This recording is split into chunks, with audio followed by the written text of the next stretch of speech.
প্রেমের গান বাজিয়ে ভাই আমাকে বিয়ের প্রস্তাব দিল। আমি বিশ্বাস করতে পারছিলাম না যখন সে বলল, হ্যাঁ, কারণ আমি তোমাকে ভালোবাসি, শুধু বোন হিসেবে নয়। তোমাকে বিয়ে করতে চাই, আমার স্ত্রী হিসেবে পাশে রাখতে চাই। আমার নতুন ফোন কিনেছি। ভাই সেটাতে রিংটোন সেট করে দিচ্ছিল। আমি বিছানায় বসে ম্যাগাজিন পড়ছিলাম, সে টেবিলে বসে ফোন নিয়ে খেলছিল। আপা, তোমার জন্য কি ধরনের রিংটোন ভালো হবে, সে জিজ্ঞেস করল। যে কোনো একটা ভালো গান দিয়ে দে, আমি উত্তর দিলাম। ভাই একটা গান বাজাচ্ছিল আর আমি বলছিলাম ভালো লাগছে কিনা। হঠাৎ একটা গভীর রোমান্টিক গান বাজিয়ে জিজ্ঞেস করল, এটা কেমন? আমি হেসে বললাম, এটা তো প্রেমের গান। ভাই আমার দিকে তাকাল। তার মুখ হঠাৎ গম্ভীর হয়ে গেল। গানের মধুর সুর ঘরে বাজছিল, কিন্তু ভাইয়ের চোখে আমি দেখলাম অন্য চাহনি। সে একদৃষ্টে আমার দিকে তাকিয়ে এই কথাগুলো বলল। ফোনের স্ক্রিন আমার চোখের সামনে আবছা হয়ে গেল। আমি বিশ্বাস করতে পারছিলাম না যে আমার নিজের ভাই আমাকে বিয়ের প্রস্তাব দিচ্ছে। ভয়ে বিস্ময়ে আমার শরীর জমে গেল। এই গল্পটি সম্পূর্ণ শুনলে আপনাদের পানি অটোমেটিক বের হয়ে যাবে, সো যত দ্রুত সম্ভব হাতের কাছে টিস্যু নিয়ে বসে পড়ো।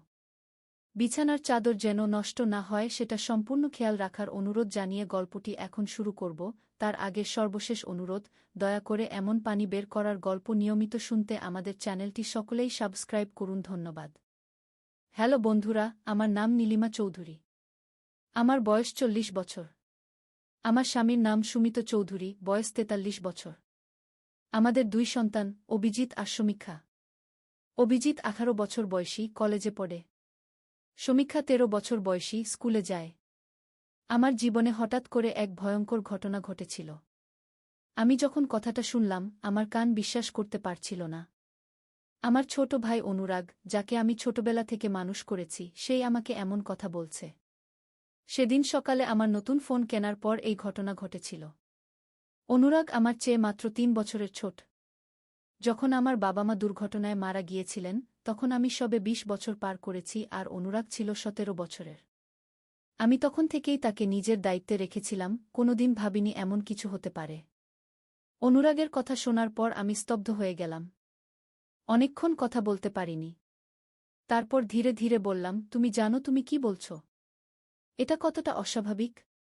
সে আমার দিকে অদ্ভুত দৃষ্টিতে তাকিয়ে থাকল। তারপর হঠাৎ হো হো করে হেসে উঠল। আপা, তোমার মুখের ভাব দেখে মজা পাচ্ছি। আমি শুধু তোমাকে টেস্ট করছিলাম। আসলে আমি তোমাকে আসল কথাটা বলতে চাইছিলাম গে। আমি বিরক্ত হয়ে বললাম, এরকম মজা করার কি দরকার ছিল? আমি সত্যি ভয় পেয়ে গিয়েছিলাম গ। অনুরাগ গম্ভীর হয়ে বলল, আসলে আমি তোমাকে একটা জরুরি কথা বলতে চাইছিলাম। আমি একটা অদ্ভুত জিনিস আবিষ্কার করেছি। কিন্তু সেটা বলার আগে আমি তোমার রিয়াকশন দেখতে চাইছিলাম। তুমি যদি সহজেই বিশ্বাস করে নিতে, তাহলে বুঝতাম তোমাকে বলার সময় হয়নি গি। কি আবিষ্কার করেছ তুমি? আমি জিজ্ঞেস করলাম। বাড়ির পেছনে পুরনো শেডের নিচে আমি একটা বাক্স পেয়েছি। বাক্সের মধ্যে কিছু কাগজ আছে। বাবা-মার সম্পর্কে এমন তথ্য যা আমরা কেউ জানি না, অনুরাগ ধীরে ধীরে বলল। আমার বুকের ভিতর ধুকপুক করতে লাগল। কি তথ্য? বাবা-মা যে দুর্ঘটনায় মারা গেছিলেন, সেটা দুর্ঘটনা ছিল না, অনুরাগ চাপা গলায় বলল। আমি শিউরে উঠলাম। সত্যি? আমরা সবাই জানতাম যে বাবা-মা কার দুর্ঘটনায় মারা গিয়েছিলেন। রাতে বৃষ্টির মধ্যে গাড়ি চালাচ্ছিলেন, হঠাৎ সামনে একটা ট্রাক এসে পড়ে। তারা পাশের খাদে পড়ে যান। সেটা 15 বছর আগের কথা। তুমি নিশ্চিত? আমি জিজ্ঞেস করলাম। হ্যাঁ। এবং আরও অদ্ভুত কিছু আছে। কাগজপত্রগুলোতে দেখা যাচ্ছে তারা একটা গোপন সংস্থার সাথে জড়িত ছিলেন। তাদের হত্যা করা হয়েছিল কারণ তারা কিছু গোপন তথ্য জানতেন, অনুরাগ বলল। আমি হতবাক। আমাদের বাবা-মা সাধারণ শিক্ষক ছিলেন। বাবা স্কুলে গণিত পড়াতেন আর মা ছিলেন কলেজের ইতিহাসের অধ্যাপিকা। তাদের জীবন ছিল সাধারণ, প্রেডিক্টেবল। কোনো গোপন সংস্থা? হত্যা? এসব কি শুনছি? আমি সেই বাক্সটা দেখতে চাই, আমি দৃঢ় স্বরে বললাম। অনুরাগ মাথা নাড়ল। আমি সেটাই চাইছিলাম। কিন্তু সাবধানে। বাক্সে এমন কিছু আছে যা আমাদের জীবন বিপদে ফেলতে পারে। এবং এক জায়গায় আমার নাম পেয়েছি, আমি জন্মের সময় যে নাম পেয়েছিলাম তা নয়। মনে হচ্ছে আমাদের জন্ম সম্পর্কেও কিছু রহস্য আছে গি। আমি বিছানা থেকে উঠে দাঁড়ালাম। চলো এখনই দেখতে যাই। আমরা বাড়ির পেছনের দিকে গেলাম, যেখানে পুরনো গাড়ি রাখার একটা শেড ছিল। শেডের পেছনে ঘাসের নিচে লুকানো ছিল একটা মাটির নিচে যাওয়ার পথ, যা আমি কখনো দেখিনি। অনুরাগ সেটা খুলল, আমরা নিচে নামলাম। নিচে একটা ছোট রুম। রুমের মধ্যে একটা লোহার বাক্স। অনুরাগ বাক্সটা খুলল। ভিতরে কতগুলো পুরনো কাগজ, কিছু ফটো, একটা ডায়েরি আর একটা ছোট ফ্ল্যাশ ড্রাইভ। আমরা কাগজপত্রগুলো পড়তে শুরু করলাম। পড়তে পড়তে আমার মাথা ঘুরতে লাগল। বাবা মা সত্যিই একটা গোপন সংস্থার সাথে যুক্ত ছিলেন, অদৃশ্য সংকেত নামে। এটা কোনো সরকারি সংস্থা নয়, বরং একটা প্রাচীন সমিতি, যারা পৃথিবীর নানা প্রাচীন রহস্য সংরক্ষণ করে। ডায়েরিতে লেখা ছিল, আমরা একটা রহস্যের খুব কাছে এসে গেছি। এমন একটা রহস্য যা মানবজাতির ইতিহাস বদলে দিতে পারে। কিন্তু সেই তথ্য খুব বিপজ্জনক। কালো চোখ আমাদের পিছু নিয়েছে গি। কালো চোখ? কি সেটা? ডায়েরির আরও পাতা উল্টালাম। লেখা ছিল, আমরা জানি তারা আমাদের খুঁজছে। যদি আমাদের কিছু হয়, নীলিমা এবং অনুরাগকে সত্য জানাতে হবে। তারা আমাদের আসল সন্তান নয় গি। আমার হাত থেকে ডায়েরি পড়ে গেল। আমি অনুরাগের দিকে তাকালাম, যে ইতিমধ্যে অন্য কাগজপত্র দেখছিল। অনুরাগ? সে তার হাতের কাগজ আমাকে দেখাল। সেখানে আমাদের দুজনের জন্মসনদ ছিল, কিন্তু সেগুলো আমাদের আসল জন্মসনদ নয়। এখানে আমার নাম ছিল মায়া রহমান আর অনুরাগের নাম ছিল জুবায়ের রহমান। এসব কি? আমি হতবাক হয়ে বললাম। আমরা কারা? আমাদের আসল বাবা মা কারা? অনুরাগ আরও একটা কাগজ তুলল। এখানে লেখা আছে, আমাদের আসল বাবা মা অদৃশ্য সংকেত এর সদস্য ছিলেন। তারা কালো চোখ দ্বারা নিহত হন। আমাদের রক্ষা করার জন্য আমাদের এই দম্পতির কাছে দেওয়া হয়, যাদের আমরা বাবা মা হিসেবে জেনেছি। আমি হাঁটু গেড়ে বসে পড়লাম। ভগবান! এতদিন আমরা মিথ্যার মধ্যে বেঁচেছিলাম। অনুরাগ আমার পাশে বসল। এখনও আরও কিছু আছে। এই ফ্ল্যাশ ড্রাইভে কি আছে আমরা দেখিনি। চলো ল্যাপটপে দেখি। আমরা বাড়িতে ফিরে এলাম। আমার হাত কাঁপছিল যখন ফ্ল্যাশ ড্রাইভ ল্যাপটপে লাগালাম। ভিতরে অনেকগুলো ফাইল, ফটো, ভিডিও, ডকুমেন্ট। একটা ভিডিও প্লে করলাম। স্ক্রিনে আমাদের বাবা মা। বাবা বলছিলেন, নীলিমা, অনুরাগ, তোমরা যদি এই ভিডিও দেখছ, তার মানে আমরা আর নেই। আমরা তোমাদের আসল বাবা মা না হলেও তোমাদের নিজের সন্তানের মতোই ভালোবেসেছি। তোমাদের আসল পরিচয় রক্ষা করার জন্যই আমরা তোমাদের সত্য বলিনি। তোমাদের জীবন বিপদে পড়তে পারে গি। মা বললেন, তোমাদের আসল বাবা মা অদৃশ্য সংকেত নামক একটি প্রাচীন সমিতির গুরুত্বপূর্ণ সদস্য ছিলেন। তারা একটি অসাধারণ আবিষ্কার করেছিলেন, মানুষের সম্পূর্ণ জেনেটিক মেমোরি অ্যাক্সেস করার পদ্ধতি। এই আবিষ্কার মানবজাতির ইতিহাস বদলে দিতে পারে। কিন্তু কালো চোখ নামক একটি সংগঠন সেই তথ্য চুরি করতে চেয়েছিল গু। বাবা আবার বললেন, তোমাদের আসল বাবা মা সেই তথ্য লুকিয়ে রেখেছিলেন এবং তোমাদের মধ্যে সেই তথ্যের কিছু অংশ লুকিয়ে রেখেছেন। তোমাদের দুজনের জেনেটিক কোডে সেই তথ্যের অংশ লেখা আছে। কেবল তোমরা একসাথে থাকলে সেই তথ্য বের করা যাবে গু। মা বললেন, আমরা তোমাদের রক্ষা করেছি, কিন্তু কালো চোখ এখনও সক্রিয়। তারা তোমাদের খুঁজতে পারে। তোমাদের কাছে যাওয়ার একমাত্র উপায় হল কলকাতার বটতলা এলাকায় একটি পুরনো বাড়ি আছে। ঠিকানা এই ফ্ল্যাশ ড্রাইভে দেওয়া আছে। সেখানে গিয়ে অদৃশ্য সংকেত এর সদস্যদের সাথে যোগাযোগ করো। তারা তোমাদের সাহায্য করবে গু। ভিডিও শেষ হল। আমরা দুজন চুপচাপ বসে রইলাম। আমার মাথায় হাজারো চিন্তা ঘুরপাক খাচ্ছিল।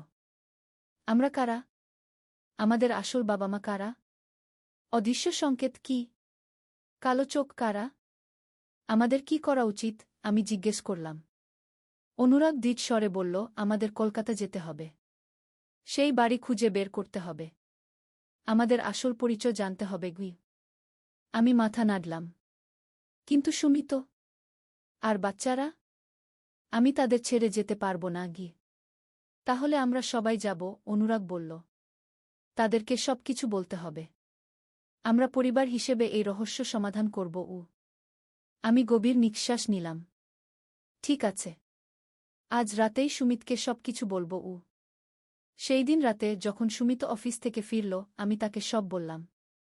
সে প্রথমে বিশ্বাস করতে পারছিল না, কিন্তু যখন আমরা তাকে সমস্ত প্রমাণ দেখালাম, সে বুঝতে পারল। আমি তোমার সাথেই আছি, সে আমার হাত ধরে বলল। আমরা একসাথে এই রহস্যের সমাধান করব। পরদিন আমরা বাচ্চাদের স্কুল থেকে ছুটি নিয়ে কলকাতার উদ্দেশ্যে রওনা দিলাম। বটতলা খুঁজে বের করতে বেশ সময় লাগল। এটা একটা পুরনো এলাকা, সরু গলিঘুজি, পুরনো বাড়ি। ঠিকানা অনুযায়ী আমরা একটা পুরনো তিনতলা বাড়ির সামনে পৌঁছালাম। বাড়িটা দেখে মনে হচ্ছিল বহু বছর ধরে কেউ থাকে না। দরজায় নক করলাম। কোনো সাড়া নেই। আবার নক করলাম। তৃতীয়বার নক করার পর একটা বৃদ্ধা দরজা খুললেন। কাকে চান? আমরা নীলিমা আর অনুরাগ, আমি বললাম। আমাদের বলা হয়েছিল এখানে অদৃশ্য সংকেত এর সদস্যরা আছেন গু। বৃদ্ধার চোখ বড় হয়ে গেল। ভিতরে আসুন। দ্রুত। আমরা ভিতরে ঢুকলাম। বাইরে থেকে বাড়িটা যতটা পুরনো মনে হচ্ছিল, ভিতরে ততটা নয়। ভিতরে আধুনিক ফার্নিচার, কম্পিউটার। বৃদ্ধা বললেন, আমি তোমাদের অনেক দিন ধরে অপেক্ষা করছি। আমার নাম জোছনা। আমি তোমাদের আসল মায়ের বোন গু। আমি হতবাক। আমার আসল মার বোন? আমি তার দিকে ভালো করে তাকালাম। তার মধ্যে আমার কোনো আত্মীয়তার ছাপ দেখতে পাচ্ছিলাম না। কিন্তু আমি তো আমার আসল মাকে কোনোদিন দেখিনিও। আমাদের আসল বাবা মা কারা ছিলেন? অনুরাগ জিজ্ঞেস করল। জোছনা আমাদেরকে বসতে বললেন। তোমাদের আসল বাবা ছিলেন রাহুল রহমান, একজন জেনেটিক্স বিশেষজ্ঞ। আর মা ছিলেন শায়মা রহমান, একজন নিউরোসায়েন্টিস্ট। তারা দুজনেই অদৃশ্য সংকেত এর গুরুত্বপূর্ণ সদস্য ছিলেন গু। অদৃশ্য সংকেত কি? আমি জিজ্ঞেস করলাম। এটা একটি প্রাচীন সমিতি যার উৎপত্তি 1000 বছর আগে। সমিতির উদ্দেশ্য হল প্রাচীন জ্ঞান এবং রহস্য সংরক্ষণ করা এবং সেগুলো ভুল হাতে পড়া থেকে রক্ষা করা। তোমাদের বাবা মা একটি অসাধারণ আবিষ্কার করেছিলেন, মানুষের জেনেটিক মেমোরি অ্যাক্সেস করার পদ্ধতি গু। Genetic memory? সুমিত জিজ্ঞেস করল। এটা কি? আমরা সবাই আমাদের পূর্বপুরুষদের স্মৃতি আমাদের জেনেটিক কোডে বহন করি, জোছনা ব্যাখ্যা করলেন। কিন্তু আমরা সেগুলো অ্যাক্সেস করতে পারি না। তোমাদের বাবা মা একটি পদ্ধতি আবিষ্কার করেছিলেন, যার মাধ্যমে মানুষ তার পূর্বপুরুষের স্মৃতি অ্যাক্সেস করতে পারে কি? এটা অসম্ভব মনে হচ্ছে, আমি বললাম। কিন্তু এটা সত্য, জোছনা বললেন। এই পদ্ধতি ব্যবহার করে একজন মানুষ তার পূর্বপুরুষের স্মৃতি দেখতে পারে। চিন্তা করো, আদিকাল থেকে মানুষের সমস্ত জ্ঞান এবং অভিজ্ঞতা আমাদের জেনেটিক কোডে লুকিয়ে আছে। আমরা যদি সেই জ্ঞান অ্যাক্সেস করতে পারি, মানবজাতির উন্নতি কতটা দ্রুত হবে। কিন্তু এতে বিপদ কোথায়? সুমিত জিজ্ঞেস করল। বিপদ হল কালো চোখ, জোছনা বললেন। এটা একটি অপশক্তি যারা এই জ্ঞান নিজেদের স্বার্থে ব্যবহার করতে চায়। তারা এই পদ্ধতি ব্যবহার করে মানুষকে নিয়ন্ত্রণ করতে চায়। তারা মানবজাতির পতন চায়। কিন্তু আমাদের সাথে এর সম্পর্ক কি? আমি জিজ্ঞেস করলাম। তোমাদের বাবা মা যখন বুঝতে পারলেন যে কালো চোখ তাদের পিছু নিয়েছে, তখন তারা পদ্ধতির ফর্মুলাকে 2 ভাগে ভাগ করে তোমাদের দুজনের জেনেটিক কোডে লুকিয়ে রেখেছিলেন। শুধুমাত্র তোমরা দুজনে একসাথে থাকলে সম্পূর্ণ ফর্মুলা বের করা যাবে গু। আমি অনুরাগের দিকে তাকালাম। কিন্তু কিভাবে? আমরা তো জানি না আমাদের মধ্যে কি লুকানো আছে গি। আমরা জানি, জোছনা বললেন। আমাদের কাছে সেই প্রযুক্তি আছে। কিন্তু সমস্যা হল, কালো চোখ এর লোকেরা তোমাদের খুঁজে বের করেছে। তারা এখানে আসছে গি। ঠিক সেই মুহূর্তে বাড়ির বাইরে একটা জোরে শব্দ হল। তারা এসে গেছে, জোছনা উঠে দাঁড়ালেন। আমাদের দ্রুত পালাতে হবে। পেছনের দরজা দিয়ে যাও। আমরা সবাই উঠে দাঁড়ালাম। সুমিত বাচ্চাদের হাত ধরে নিল। আমরা পেছনের দিকে দৌড়ালাম। ঠিক সেই সময় সামনের দরজা ভেঙে একদল লোক ঢুকল। তাদের চোখে কালো চশমা। জোছনা একটা সিক্রেট প্যানেল খুললেন। ভিতরে ঢোকো, দ্রুত। আমরা ভিতরে ঢুকলাম। সিক্রেট প্যানেলের পেছনে একটা সুড়ঙ্গ ছিল। আমরা সুড়ঙ্গ দিয়ে দৌড়াতে লাগলাম। সুড়ঙ্গের শেষে আমরা একটা বড় হলরুমে পৌঁছালাম। হলরুমে অনেক লোক ছিল। সবার চোখেই উদ্বিগ্নতা। এরা কারা? একজন বয়স্ক লোক জিজ্ঞেস করলেন। রাহুল এবং শায়মার সন্তানরা, জোছনা বললেন।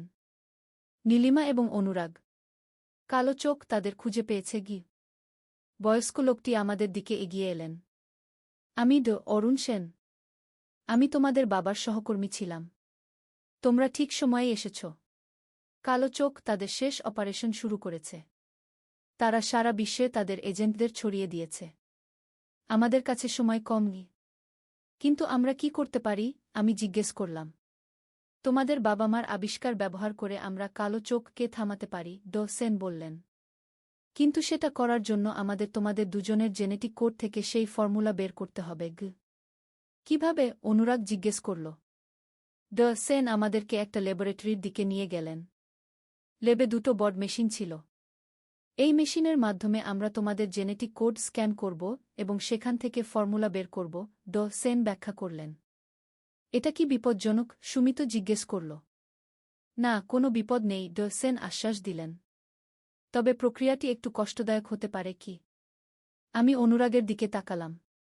তুমি কি মনে করো? অনুরাগ দৃঢ় স্বরে বলল, আমরা করব। আমাদের বাবা মা এই ফর্মুলা আমাদের মধ্যে রেখেছেন কারণ তারা বিশ্বাস করতেন আমরা সঠিক কাজ করব। আমি মাথা নাড়লাম। ঠিক আছে, আমরা এটা করব। সেন আমাদেরকে মেশিনের কাছে নিয়ে গেলেন। আমরা দুটো আলাদা টেবিলে শুয়ে পড়লাম। অন্য ডাক্তাররা এসে আমাদের শরীরে বিভিন্ন সেন্সর লাগালেন। তারপর মেশিন চালু করা হল। আমি অনুভব করলাম একটা হালকা বিদ্যুৎ শক আমার শরীরের মধ্যে দিয়ে যাচ্ছে। তারপর আমার চোখের সামনে নানা রকমের ছবি ভেসে উঠতে লাগল। অদ্ভুত সব ছবি, যেন অন্য যুগের, অন্য জীবনের। ঘণ্টাখানেক পর প্রক্রিয়া শেষ হল। আমি ক্লান্ত বোধ করছিলাম। সেন একটা কম্পিউটার স্ক্রিনের দিকে তাকিয়েছিলেন। সফল হয়েছে। আমরা ফর্মুলা পেয়েছি। সবাই উৎসাহিত হয়ে উঠল। কিন্তু ঠিক সেই মুহূর্তে একটা জোরে আওয়াজ হল। পুরো বিল্ডিং কেঁপে উঠল। তারা এখানেও এসে গেছে, জোছনা চিৎকার করে বললেন। ডাক্তাররা তাড়াতাড়ি আমাদেরকে মেশিন থেকে মুক্ত করলেন। সেন ফর্মুলার একটা কপি একটা ফ্ল্যাশ ড্রাইভে সেভ করলেন। আমাদের দ্রুত সেন্ট্রাল কন্ট্রোল রুমে যেতে হবে, তিনি বললেন। সেখানে আমরা ফর্মুলা ব্যবহার করে কালো চোখ এর বিরুদ্ধে একটা কাউন্টার সিগন্যাল পাঠাতে পারব। আমরা সেন্ট্রাল কন্ট্রোল রুমে দৌড়ে গেলাম। কিন্তু পথে কালো চোখ এর কিছু এজেন্ট আমাদের সামনে এসে দাঁড়াল।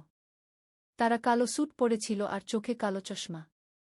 তাদের একজন আমাদের দিকে একটা অদ্ভুত ডিভাইস তাক করল। সেটা থেকে একটা ঝকঝকে আলো বের হল। আমি সেই আলো দেখার পর অদ্ভুত অনুভব করতে লাগলাম। আমার মাথা ঘুরতে লাগল। আমার চোখের সামনে অন্ধকার নেমে এলো। আমি জ্ঞান ফিরে পেলাম কিছুক্ষণ পর।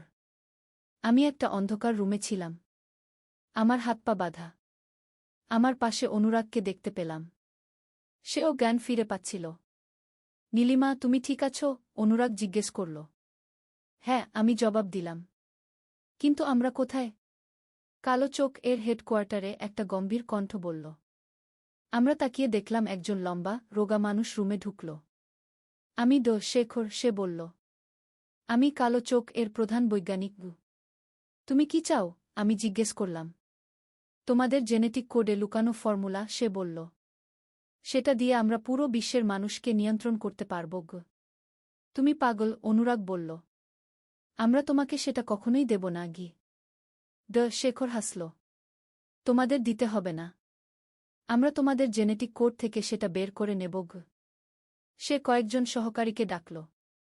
তারা আবার সেই মেশিনের কাছে আমাদের নিয়ে গেল, যেটা দিয়ে আমাদের স্ক্যান করা হয়েছিল। আমি চারপাশে তাকালাম সুমিত আর বাচ্চাদের খুঁজে। কিন্তু তাদের দেখতে পেলাম না। আমার স্বামী আর বাচ্চারা কোথায়? আমি জিজ্ঞেস করলাম। তারা নিরাপদে আছে, শেখর বলল। যদি তোমরা সহযোগিতা করো তাহলে তাদের কোনো ক্ষতি হবে না। আমরা আবার সেই মেশিনে শুয়ে পড়লাম। আমি নিজেকে অসহায় বোধ করছিলাম। আমাদের পরিবারকে বাঁচাতে হবে, কিন্তু সেই ফর্মুলা কালো চোখ এর হাতে পড়লে সারা বিশ্বের মানুষ বিপদে পড়বে। মেশিন চালু করা হল। আবার সেই বিদ্যুৎ শক, সেই অদ্ভুত ছবি। কিন্তু এবার আমি একটা ভিন্ন অনুভব করলাম। আমার মনে হচ্ছিল যেন আমি আমার আসল বাবা মার কথা শুনতে পাচ্ছি। ফর্মুলাটা বদলে দাও, একটা কণ্ঠ আমার মাথার ভিতরে বলল। আমি বুঝতে পারলাম, এটা আমার আসল বাবার কণ্ঠ। আমার জেনেটিক মেমোরিতে সংরক্ষিত তার নির্দেশ। কিভাবে? আমি মনে মনে জিজ্ঞেস করলাম। তুমি জানো, কণ্ঠ বলল। তোমার মধ্যে সেই জ্ঞান আছে। হঠাৎ আমি জানতে পারলাম কিভাবে ফর্মুলাটা বদলাতে হবে। আমি আমার মনে গভীর একাগ্রতা নিয়ে এলাম। মনের মধ্যে আমি ফর্মুলার একটা অংশকে পরিবর্তন করলাম। কিছুক্ষণ পর প্রক্রিয়া শেষ হল। শেখর স্ক্রিনের দিকে তাকিয়ে হাসল। আমরা ফর্মুলা পেয়েছি। এখন পুরো বিশ্ব আমাদের হাতে। তিনি তার সহকারীদের নির্দেশ দিলেন ফর্মুলাটা সেন্ট্রাল সিস্টেমে আপলোড করতে। আমি জানতাম যে ফর্মুলাটা বদলে দেওয়া হয়েছে। এখন কালো চোখ যদি সেটা ব্যবহার করে তাহলে তাদের সিস্টেম ধ্বংস হয়ে যাবে। শেখর আমাদেরকে তার কনফারেন্স রুমে নিয়ে গেলেন। সেখানে একটা বড় স্ক্রিনে তিনি দেখাতে চাইলেন কিভাবে তারা পুরো বিশ্বের মানুষকে নিয়ন্ত্রণ করতে যাচ্ছেন। তিনি একটা বোতাম টিপলেন। স্ক্রিনে একটা মানচিত্র দেখা গেল, যেখানে বিশ্বের বিভিন্ন দেশ দেখানো হচ্ছিল। তিনি আরেকটা বোতাম টিপলেন। সেন্ট্রাল সিস্টেম থেকে একটা সিগন্যাল বিশ্বের সব দেশে পাঠানো হল। কিন্তু হঠাৎ সিস্টেমে একটা ত্রুটি দেখা দিল। সব স্ক্রিন লাল হয়ে গেল। একটা জোরে আওয়াজ হল। কি হল? শেখর চিৎকার করে জিজ্ঞেস করলেন। তার একজন টেকনিশিয়ান বলল, ফর্মুলাটা ভুল। এটা আমাদের সিস্টেম ধ্বংস করছে। ঠিক সেই মুহূর্তে দরজা ভেঙে কয়েকজন লোক ঢুকল। তাদের মধ্যে আমি সেন, জোছনা, সুমিত এবং আমাদের বাচ্চাদের দেখতে পেলাম। অদৃশ্য সংকেত এর নামে তোমাদের অপারেশন বন্ধ করা হল, সেন ঘোষণা করলেন। শেখর ভয় পেয়ে পালাতে চেষ্টা করলেন, কিন্তু অদৃশ্য সংকেত এর লোকেরা তাকে ধরে ফেলল। তোমরা সফল হয়েছ, জোছনা আমাদের কাছে এসে বললেন। তোমরা ফর্মুলা বদলে দিয়েছ, যার ফলে কালো চোখ এর সিস্টেম ধ্বংস হয়ে গেছে। আমি সুমিতকে আর বাচ্চাদেরকে জড়িয়ে ধরলাম। তোমরা ঠিক আছো তো? হ্যাঁ, সুমিত বলল। আমাদের অদৃশ্য সংকেত এর লোকেরা বাঁচিয়েছে। তারা যখন তোমাদের কালো চোখ নিয়ে যাচ্ছিল, তখন তারা আমাদেরকে ধরতে পারেনি। আমরা অদৃশ্য সংকেত এর সাথে যোগাযোগ করেছিলাম এবং একসাথে এই অপারেশন চালিয়েছি।